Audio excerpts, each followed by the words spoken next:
Welcome back. It's Professor Tay and Linda again. Thanks for joining us for Workshop 2. In the first workshop, we discussed what plagiarism is and what information needs to be cited in your writing. Remember, plagiarism is something you want to avoid. In today's workshop, we're going to learn how to avoid plagiarism. We will discuss two methods, paraphrasing and direct quotations. We will also talk about citing sources using APA style. There are several ways to cite sources, and every discipline follows a specific method for citing information.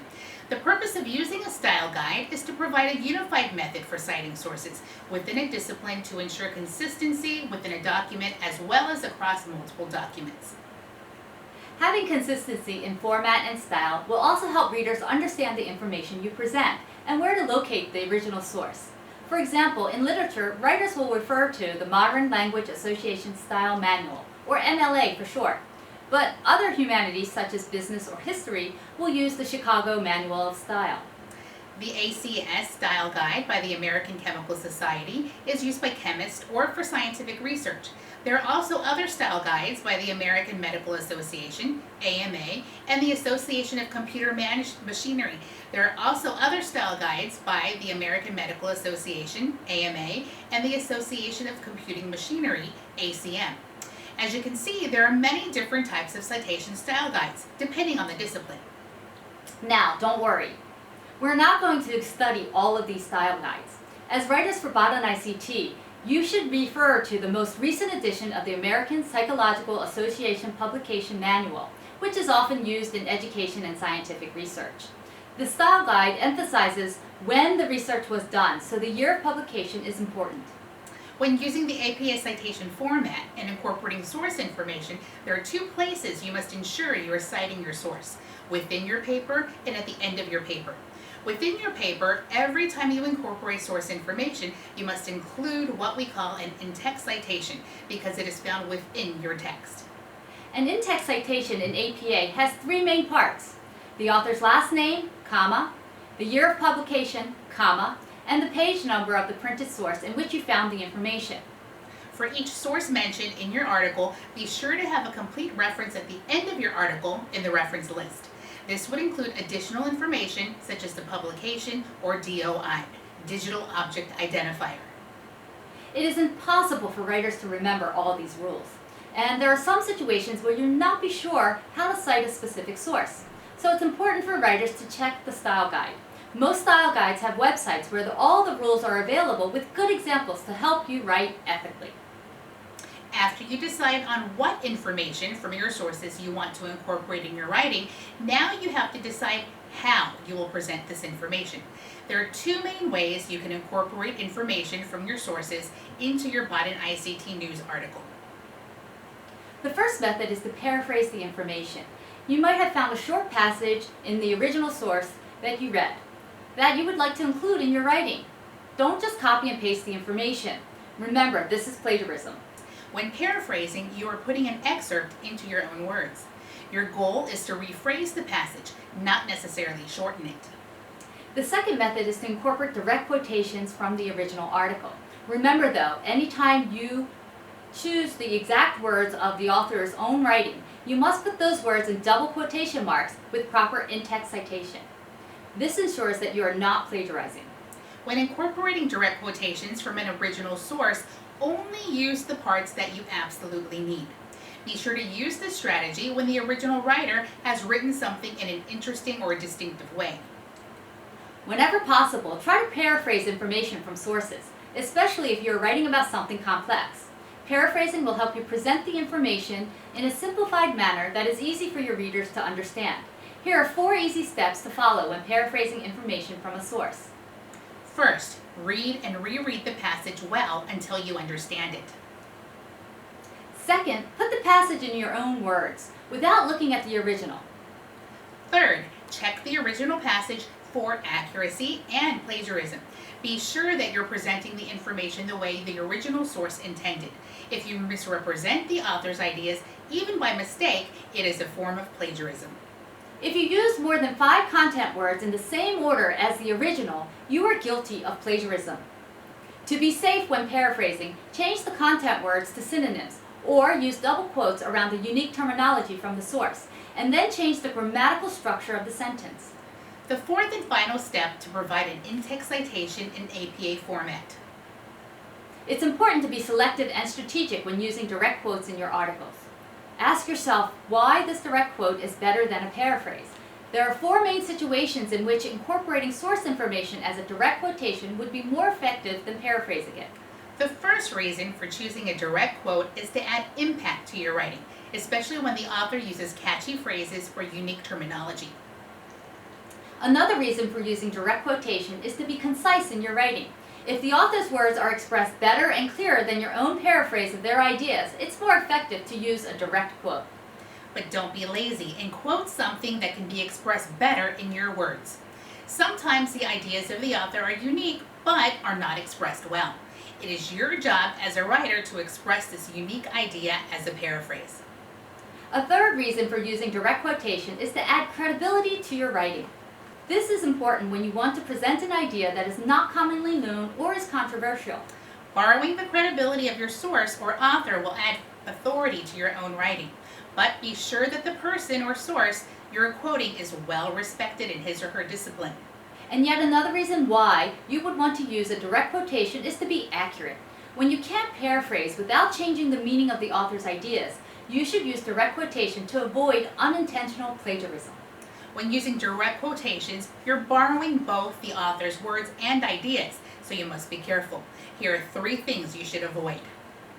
First, never let a quote stand alone. Instead, join the quote in your text in a way that's grammatically correct. Then explain its significance. Second, never use a quote without acknowledging the source. And third, never alter the text or punctuation of a direct quote unless you follow the set guidelines. You should always refer to the most recent edition of the APA Publication Manual to make sure you're citing properly. Remember that you must cite all the information that is not your own, regardless of whether you paraphrased it or incorporated it as a direct quote. Now you must decide whether to cite this information in your article or as a narrative citation or as a parenthetical citation. Narrative citations emphasize the author. Therefore, the name of the author is included in the sentence. However, parenthetical citations emphasize the information, providing all the source information in the parentheses at the end of the sentence. When deciding which method to use, choose the one that best improves the readability of your writing and add sentence variety. However, never choose both types in one sentence. Look at these 2 examples. Can you guess which one is a narrative citation? You're absolutely correct. It's the first one. The author's last name, Harari 2018, is included in the sentence. By emphasizing the author's name in the sentence, you're borrowing the credibility of Yuval Harari, the famous author of *Sapiens*. When using narrative citations, it's important to provide a frame for your readers. First, you need the signal phrase that introduces the source information. There are 3 parts to a signal phrase: the author's last name, the year of publication in parentheses, and a descriptive past tense verb. This will help introduce the source information that you want to incorporate. Now you're ready to include your source information as either a paraphrase or a direct quote. Don't forget to put double quotation marks around direct quotes. The last step is to end the frame with the citation information, such as the page or paragraph number. Remember that the period goes at the end of the closed parentheses of the citation information. Do you recall us saying signal phrases begin the frame when incorporating source material? Well, guess what?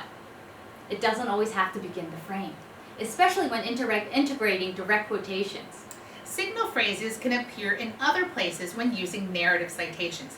As you can see in the first example of a narrative citation, the signal phrase appears at the beginning of the sentence to introduce the quotation.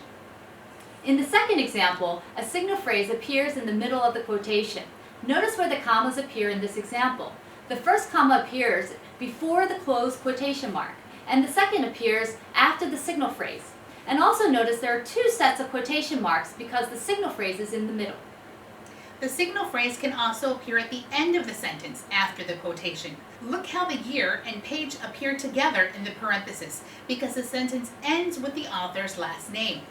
Also, don't forget that the order of information in the signal phrase can be changed to fit your sentence structure. When using in-text citations, We also have to keep in mind some punctuation rules. In narrative citations, you must capitalize direct quotes that are full sentences. Notice in example A that the first letter of the first word of the direct quote is capitalized because you're quoting a full sentence.